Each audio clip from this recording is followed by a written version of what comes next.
All right, guys, ready to roll with another edition of Buy or Sell. And let's start with that Stanley Cup Final matchup between the Panthers and the Golden Knights. Between the two of them, I'm saying the Golden Knights have the better chance of getting back to the Cup Final next season. Are you buying or selling on that, Frank?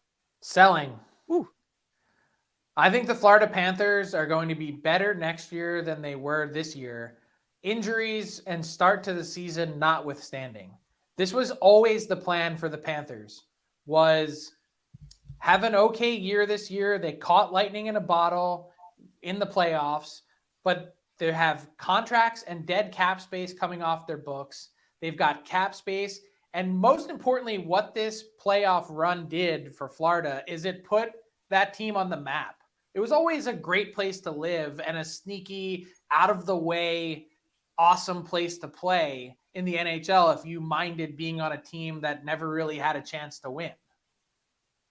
Now it's become, I want to go play with Matthew Tkachuk.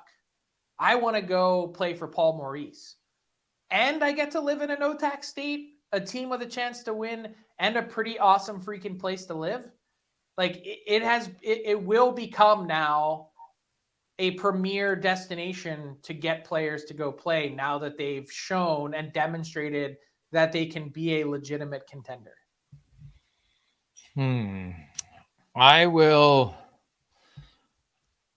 guess I will sell, and I will say, I think, because the buy or sell, right? It was, or no, you fill in the blank. I'll say Vegas. Sorry, forgot who we're doing. I'm going to say Vegas because I think Florida to get to the Cup Final had Bobrovsky playing out of his mind, which was awesome to do. And I don't think that's going to be repeatable. So I think getting back to either one is obviously super difficult. But if I had to pick one, I'll say Vegas. Yeah, just it was who had the better chance. Yeah, I'll say chance. You're going Vegas, yeah. Yeah, no, that's fair as well. That was my pick. All right, let's go with this one. The Pittsburgh Penguins hired Jason Spezza to be their AGM earlier this week. I'm going to say the Penguins go through the offseason with no general manager. It'll just be Dubas and Spezza running it. Are you buying or selling that, Jason?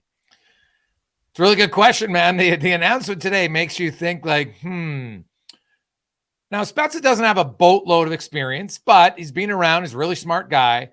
Him and Dubas, I think it was shown how close they are when Spezza just left his job when Dubas got fired. So could an interim GM title last an entire calendar year? Yeah, I think it's very likely I will buy.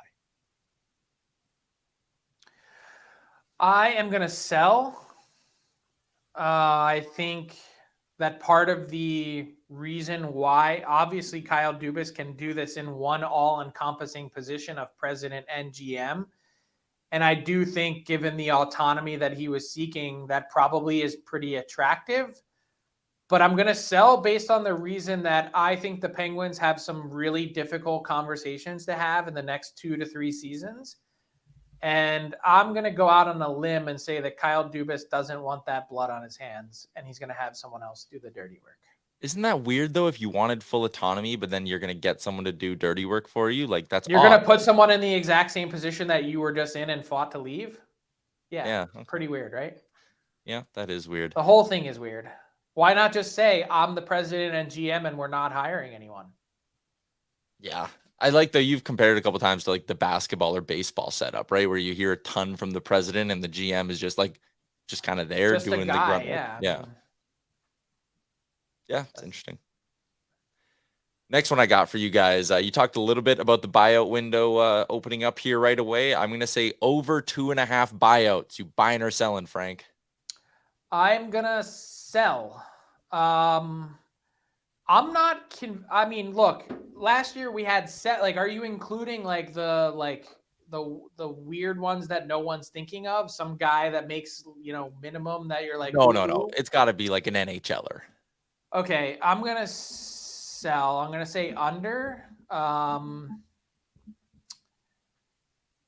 Here's the thing: like the buyout that makes the most sense financially and otherwise is Kyler Yamamoto of the Oilers. But I think the Oilers have actually learned in the last couple of weeks that there's a market for him.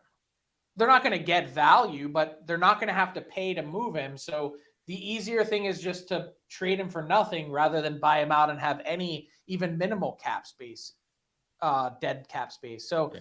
I think there's a calculation like that that's ongoing. And I think right now that's why I'm leaning toward under. I'm going to sell. Yeah, I'm selling all the way.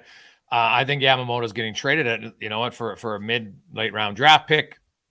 And I've looked at lots of other buyouts. Like the one that's fascinating to me is the TJ Brody one, because you could buy him out and have zero cap hit for the first year, which is mind-numbing to me. But then you're going to replace him with the D-man that you want to be a good defenseman who probably going to cost you the same money. So are there D-men that are clearly, without question, that much better than him that you can get? Probably not. So I'm gonna sell, because I don't see there being 3 buyouts that occur. All right, next one I got for you guys. Of the teams who finished in the bottom quarter of the league last year, so we're talking Washington, Philly, Arizona, Montreal, San Jose, Chicago, Columbus, and Anaheim. That bottom quarter. Which one is going to be the most active this summer? I'm going to say it's Washington. I'm going to say they get an itch to really improve that team and get going under Ovi. Do you buy that it'll be Washington, Frank? Or if you're selling, you got to give me your pick. I'm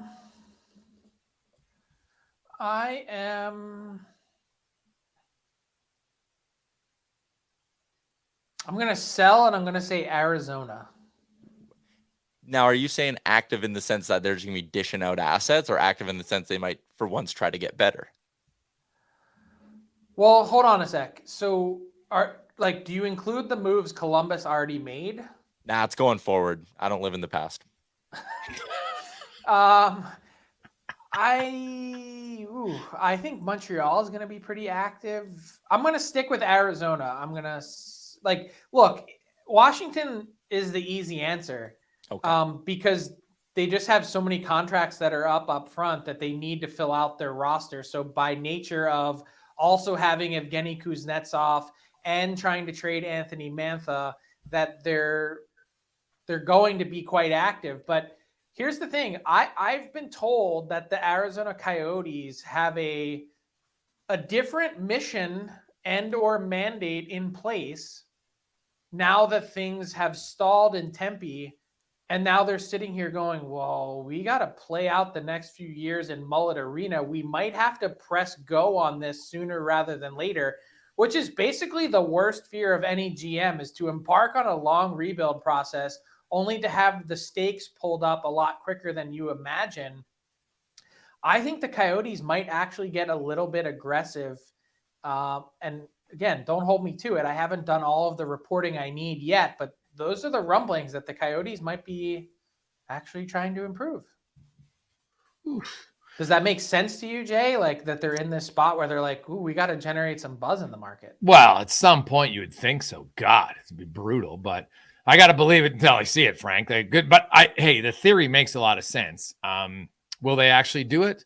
We'll see. I'm going to go with the San Jose Sharks, because I think they're going to move Erik Karlsson, and that in itself will win them the most active. I'm not necessarily saying that they'll be a better team because of it, but I think they'll make some moves. Yeah, again, I know we've touched on this before, but just looking at Arizona, 2 first-rounders this year, a second-rounder, 4 third-rounders. Next year, they have a first, 4 seconds, and 3 thirds. And the year after that, they have 4 more second-round picks.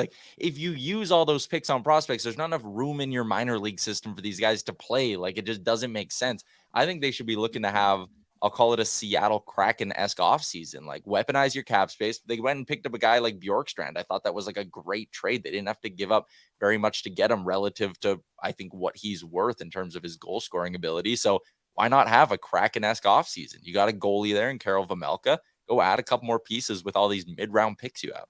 Still the best nickname in the league, Veggie. It is great. It is great. All right, guys, that's a wrap on this week's edition of Buy or Sell. I'm going back to watching the U.S. Open.